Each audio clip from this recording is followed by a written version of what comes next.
दिव्य चरित्र है भागवत का, सुदामा चरित्र। कृष्णस्यासि सखा कश्चिद् ब्राह्मणो ब्रह्मवेत्तमा विरक्त इंद्रियार्थेषु प्रसन्नात्मा जितेन्द्रियः। कौन है और अमीर कौन है?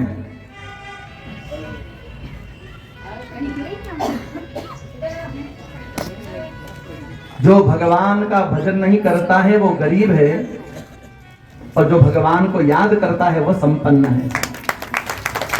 विपदः विष्णुम विष्णु संपन्न नारायण स्मृति। संपन्न वही है जो भगवान करता है, जो भगवान का भजन करता है वही। भजन करने वाले को भगवान के पास नहीं जाना पड़ता है साहब, भगवान भजन करने वाले के पास आता है। भक्ति सूत्रोपनतः है, ये भक्ति की ताकत है।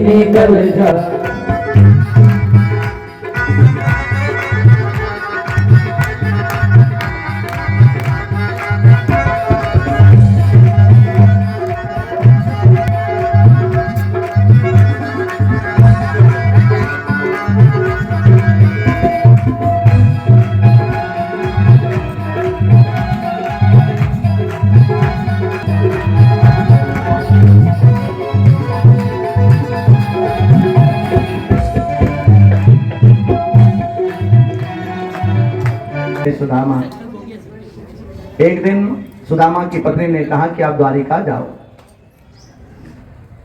सुदामा ने कहा कि मैं द्वारिका तो जाऊं, लेकिन मित्र से मिलने जाएं, गुरु से मिलने जाएं, पिता से मिलने जाएं, कथा में जाएं, बेटी के यहाँ जाएं, बहन के यहाँ जाएं, तो कुछ न कुछ भेंट लेकर के जाना चाहिए। बहन बेटी को भेंट न दो तो क्या काम का? भगवान को भेंट न चढ़ाओ तो कुछ मिलेगा क्या? तो वहां खाली हाथ नहीं जाना। तो मैं क्या लेकर के जाऊं? तो 4-6 घर से चावल इकट्ठे करे और एक चावल की पोटली बांध दी। देखो पुराने जमाने में घर कैसे चलते थे। घर में कोई मेहमान आता ना साहब, और घर में शक्कर नहीं होती तो बच्चों को कटोरी लेकर के पड़ोस में भेजते, बड़े घर भेजते कि वहां से शक्कर ले आओ।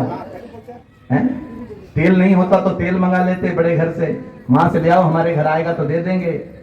ऐसे घर चलता था। लेकिन जब से शक्कर की बोरियां और तेल के डिब्बे क्या आने लगे कि पड़ोसियों का प्रेम खत्म हो गया था। चले श्याम सुंदर से मिलने सुदामा, चले श्याम सुंदर से मिलने सुदामा, चले श्याम से मिलने सुदामा, हरे राम। सबने कहा कि द्वारिका है, द्वारिका है, द्वारिकाधीश का महल किधर है? पूछते पूछते सुदामा द्वार पर गए। द्वारपाल खड़े थे। सुदामा ने जाकर के कहा, जाओ द्वारिकाधीश को समाचार देना, कहना उनका मित्र आया है। द्वारपाल हंसने लगे, तुम द्वारिकाधीश के मित्र हो? जरा अपनी हालत तो देखो, ये फटे हुए कपड़े, पैरों में चप्पल जूते नहीं, शीश पर पगड़ी नहीं, अपने आप को द्वारिकाधीश का मित्र कहते हो? हाँ भैया, हम उज्जैन में अवंतिका में साथ में पढ़े, एक बार जाकर के कहो ना, कहना मित्र आया है। जब बहुत आग्रह किया, द्वारपाल भगवान के पास गए और द्वारपालों ने भगवान से कहा, शीश को आगे बसे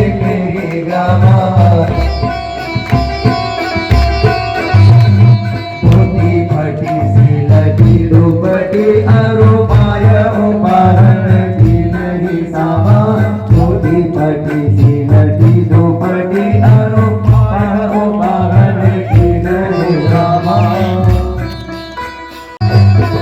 पूछत दीन दयाल को नाम बतावत अपनो नाम सुदामा, पूछत दीन दयाल को नाम बतावत अपनो नाम सुदामा। सिंहासन छोड़ दिया, भगवान खड़े हो गए। केवल ब्राह्मण का नाम सुना तो सिंहासन छोड़ दिया। आज कितने लोग ब्राह्मण को देख करके खड़े होते होंगे? ब्राह्मण की बात छोड़ो, कई लोग भगवान को देख करके भी खड़े नहीं होते। कभी कभी समाज में भगवान की शोभा यात्रा निकलती है, झूले निकलते हैं, कुमार में भगवान शिव की शोभा यात्रा निकले, देवझुल्ली एकादशी के झूले निकले, या भागवत जी की शोभा यात्रा हो, तब बैठे न मत रहना, खड़े रहना। 2 मंजिल 4 मंजिल मकान हो तो नीचे उतर करके आना, ऊपर मत रहना। कई लोगों को हमारा धर्म नहीं पता साहब, दान पुण्य तो इतना करते हैं पर निभाते कुछ भी नहीं। आज भी कई लोगों को कंकु लगाना नहीं आता, तिलक करना नहीं आता, चावल चढ़ाना, पूजा ही नहीं करते हो आप लोग। अपने घर में कम से कम साल में एक आध पूजा बड़ी रखो, ताकि ब्राह्मण आकर के सिखाए कि भगवान को ऐसे चावल चढ़ाना, ऐसे फूल चढ़ाना, ऐसे दूध चढ़ाना, ऐसे पंचामृत चढ़ाना। उनका में भर लिया, हृदय से लगा लिया। आज भगवान ने अमीरी गरीब की दीवार तोड़ दी साहब। करुणा करिए करुणानिधि रोए, पानी बरात को हाथ छुयो, नैनन के जल सो पग धोए।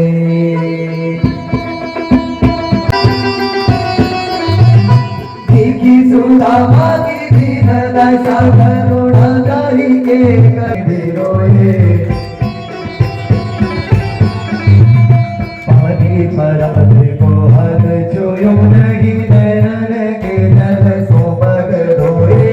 पानी परात को हर छुयो नहीं, नैनन के जल सो पग धोए। भगवान ने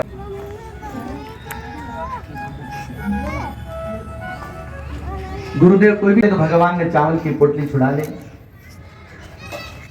पोटली खोल करके देखा, जैसे ही चावल को देखा ना कृष्ण रोने लगे। कहा सुदामा इतनी अच्छी वस्तु लाया और छुपा रहा था, तुझे मालूम है मुझे चावल कितना प्रिय है। कभी कभी गुरुकुल में गुरु माता चावल बनाती और मुझे मेरी माँ यशोदा याद आती, और मैं यशोदा को याद करते करते रोता, तो तू मेरा सिर अपनी गोद में रख करके मुझे समझाता था। भगवान ने एक मुट्ठी चावल दिया, अपने मुंह में डाला, अपने जैसा भवन दे दिया। दूसरी मुट्ठी चावल खाया, अपना जैसा वैभव दे दिया, धन धान्य से संपन्न कर दिया। तीसरी मुट्ठी खाने लगे तो रुक्मणी ने हाथ पकड़ लिया। कृष्ण ने कहा रुक्मणी ये क्या किया? रुक्मणी ने कहा कि आपने सब कुछ तो दे दिया, अब क्या बाकी रह गया? कृष्ण ने कहा रुक्मणी मैंने आज तक ऐसा निर्लोभी ब्राह्मण नहीं देखा, निष्किंचन ब्राह्मण नहीं देखा। इच्छा होती है अपना सर्वस्व दे दो। रात्रि बीती, प्रातः काल हुआ, नित्य कर्म से निवृत्त हुए, भोजन किया तो सुदामा ने सोचा कि कृष्ण इतना प्रेम कर रहा है, 15 दिन के पहले तो जाने नहीं देगा क्योंकि बड़े दिनों के बाद मिले हैं, तो आज से जाने के लिए कहूं तो कम से कम 15 दिन में छुट्टी मिल जाए। तो सुदामा ने कहा कि कृष्ण घर की याद आ रही, मैं जाऊं? कृष्ण ने कहा कि जाओ। सुदामा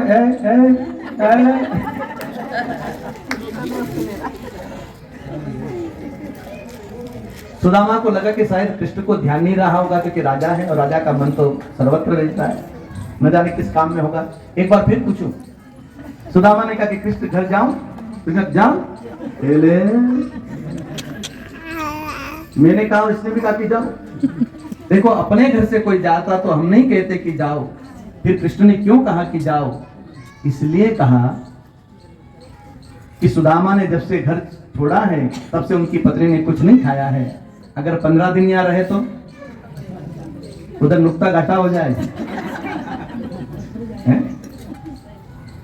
राम नाम सत्य हो जाए, इसलिए कृष्ण का कि जाओ। और यहाँ तो जयपुर जाए तो घर में 3 टाइम भोजन हो जाए। सुदामा आए, सुदामा को लगा कि 2-4 दिन रुकेगा, तो कृष्ण का कि देख सुदामा वो है ना, हाँ बोलना कृष्ण क्या? वो देख सुदामा वो एक बात है, क्या बोलना कृष्ण क्या? देख है ना एक वो क्या है कि हाँ बोलना कृष्ण क्या? अरे देखो क्या है ना सुदामा, देख तू जा रहा है, हाँ हाँ बोलना क्या, जा रहा हूँ तो। अरे वो है ना, देख देख सुदामा, हाँ कृष्ण बोल क्या वो कर रहा है। अरे वो देख कृष्ण, सुदामा, हे कृष्ण सुदामा, अरे वो क्या है ना, देख सुदामा, आप बोलना कृष्ण क्या क्या सुदामा सुदामा कर रहा है। कृष्ण ने कहा कि सुदामा ये जो कपड़े पहने ना ये मेरे हैं। ओ इतना कंजूस, इतना बड़ा मकान और एक ड्रेस नहीं दिया। तो कृष्ण ने ऐसा क्यों किया? इसलिए किया कि कृष्ण के पास जो भी आता धनवान होकर के जाता, फिर नगर के लोग निंदा करते कि एक मांगने वाला आया और मांग करके चला गया, मेरे मित्र की निंदा ना हो, इसलिए कृष्ण ने ऐसा किया। मित्र वही है जो मित्र की निंदा ना सुने, जो गुरु की निंदा ना सुने।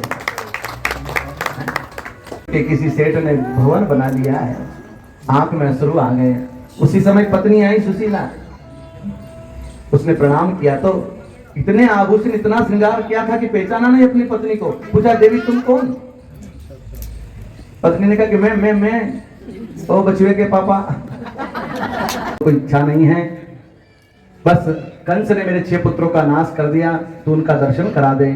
भगवान कृष्ण ने मृत 6 भाइयों का दर्शन कराया, भागवत के 10वें स्कंद का उत्तरार्ध भगवान को समर्पित किया।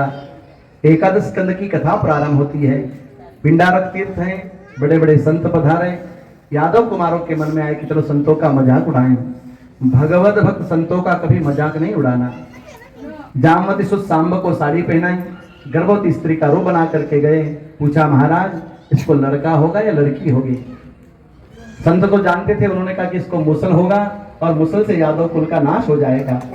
घबराए तो उग्रसेन महाराज के पास गए। उग्रसेन महाराज ने इसका चूर्ण बनाया और प्रवास क्षेत्र में समुद्र के किनारे फेंक दिया। एक टुकड़ा बचा, वो भी फेंका तो जरा नाम के व्याध ने इसको बाण में लगा लिया। एक दिन नारद जी वसुदेव जी से मिलने आए, तो वसुदेव जी ने नारद जी का बड़ा सम्मान किया और नारद जी से पूछा कि परम कल्याण का स्वरूप क्या है। तो नारद जी ने कहा तुलयाम लवेना पिन स्वर्ग ना पुनर्भव भगव संगेश मर्त्यानाम किमुताशिषः। भगवत भक्त संतों का क्षण मात्र का सत्संग परम निधि का कारण बन जाता है।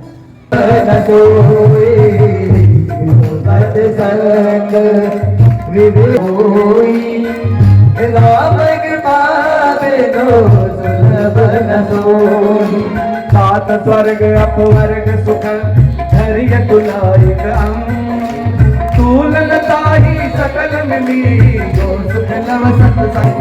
सात स्वर्ग अपवर्ग सुख धैर्य तुलायक। ये सुंदर मौका, प्यारा मौका हमें कथा का हमको मिला है कि भगवान की बड़ी कृपा से हमको मौका मिला है। नव योगेश्वरों की कथा सुनाई, यादव लोग आपस में लड़ करके समाप्त हो गए। दत्तात्रेय भगवान ने 24 गुरु बनाए।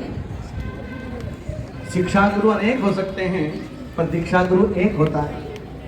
जहाँ से शिक्षा मिले वहाँ से शिक्षा ले लो, पर जीवन में दीक्षा गुरु जरूर होना चाहिए। शिक्षा गुरु में जय श्री कृष्ण बोल दो। क्या अंतर है? शिक्षा गुरु संसार का जय श्री ज्ञान कृष्ण कराता बोलो। है और दीक्षा गुरु आत्मा और परमात्मा का जय श्री कृष्ण बोलो। तो कोई ना कोई गुरु जीवन में जरूर हो। आपने नहीं उठाया? आपके जितना नहीं उठाया। भगवान प्रभात क्षेत्र में गए, जरा नाम के व्याध में बांध जय लगा, श्री कृष्ण बोलो। भगवान के पेट में बांध लगा, भगवान का सुराम गमन हुआ। बोले गोपाल कृष्ण भगवान की जय। 11 स्कंद भगवान को समर्पित करते हैं। 12 स्कंद की कथा प्रारंभ होती है। परीक्षित ने कहा कि गुरुदेव आगे चल करके कलयुग आएगा, कलयुग में किसका राज्य होगा? आचार्य सुखदेव जी ने कहा राजन, जरासंध के पिता बृहद्रथ और बृहद्रथ के वंश में अंतिम राजा होगा पुरंजय। मंत्री अपने राजा को मार करके अपने पुत्र प्रद्योत को राज्य देगा। गोरे यवन आदि राजा राज्य करेंगे।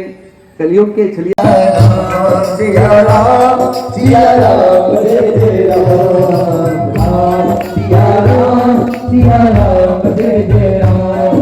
कलयुग के नाम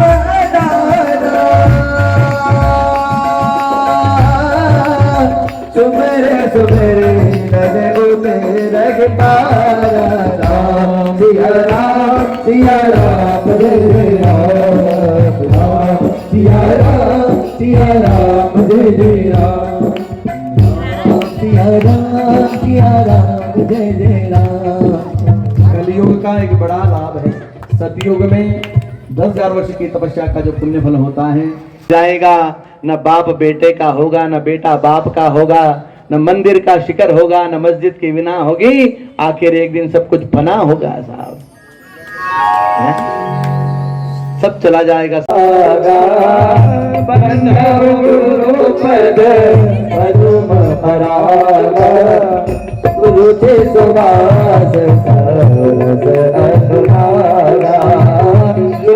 मंडलाकारं व्याप्तं येन चराचरं तत्पदं दर्शितं येन तस्मै श्री गुरुवे नमः। शीश दिए जो गुरु मिले तो भी सस्ता जान। गुरु को छिप गया, वेद मंत्रों के द्वारा वन किया, इंद्र के आसन के सहित तक्षक को खींच लिया, देवताओं के गुरु बृहस्पति और आस्तिक ने आकर के समझौता कराया और मुक्त कराया, क्षमा किया। दानों की महत्ता बताई, जो भागवत में दान करता है उसकी अनंत अनंत महिमा है। जो वस्त्र दान करता है उसको वस्त्र मिलते हैं, जो स्वर्ण दान करता है उसको स्वर्ण मिलते हैं, जो द्रव्य का दान करता है उसको द्रव्य मिलता है, जो भूमि का दान करता है वह राजा बनता है, और जो भागवत जी का दान करता है वो ज्ञानी होता है।